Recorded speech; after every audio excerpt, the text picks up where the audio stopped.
Selamat malam, shalom, salam sejahtera untuk kita sekalian. Mari kita meluangkan waktu sejenak untuk merenungkan kasih Tuhan melalui firman-Nya. Kita awali dengan doa. Terpuji Engkau Tuhan yang sudah memelihara kami.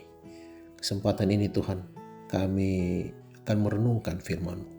Memohon kuasa Roh Kudus bersama dengan kami untuk kami boleh memahami rencana Tuhan dalam kehidupan kami. Di dalam nama Yesus Kristus kami sudah berdoa. Amin. Celaka yang pertama sudah lewat. Sekarang akan menyusul 2 celaka lagi. Wahyu 9 ayat 12.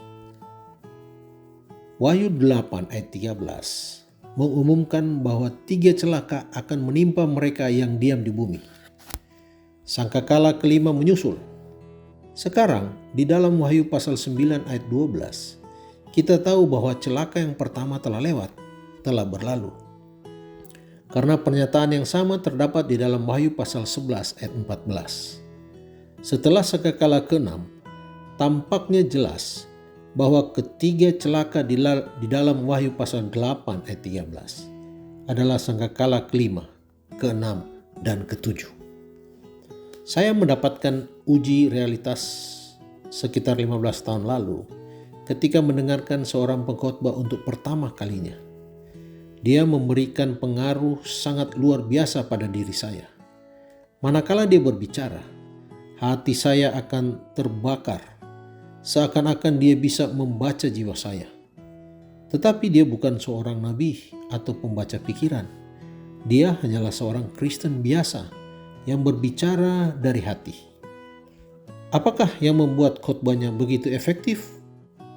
90% ilustrasi khotbahnya dari pengalaman pribadinya. Hampir selalu berbicara tentang kegagalan-kegagalan, bukan keberhasilannya. Itu membuat saya menguji diri sendiri. Manakala saya menyampaikan ilustrasi dari kehidupan saya sendiri, saya selalu berbicara tentang keberhasilan saya dan tidak pernah tentang kegagalan-kegagalan saya. Itu benar-benar sebuah uji realitas. Saya sadar telah menggunakan mimbar utuh untuk memoles citra saya. Gereja yang saya layani juga mendapat uji realitas beberapa waktu yang lalu. Berusaha memahami cara yang lebih baik untuk menjangkau mereka yang hilang. Kami baru tahu bahwa jemaat Hispanik di bagian selatan California jumlahnya berlipat ganda setiap sekitar 3 tahun sekali.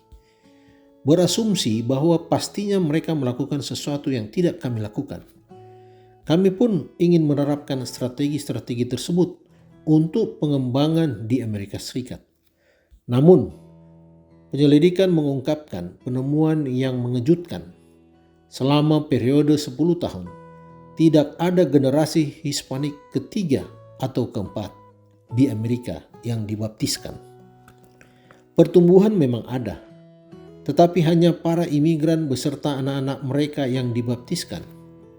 Jelas bahwa keberhasilan di kalangan jemaat Hispanik tidak bisa ditularkan kepada situasi normal di Amerika Serikat.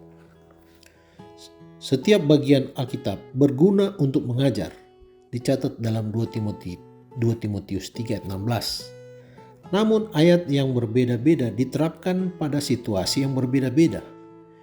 Ayat-ayat seperti sangkakala kelima dan keenam secara khusus tidak menghibur mereka yang kehilangan atau menyemangati yang kesepian. Namun biasanya mereka berguna untuk menyadarkan orang-orang dari sikap berpuas diri. Sangkakala-sangkakala itu memberikan suatu uji realitas, memanggil kita untuk menghadapi ilusi-ilusi yang ditimbulkan oleh kemakmuran yang relatif.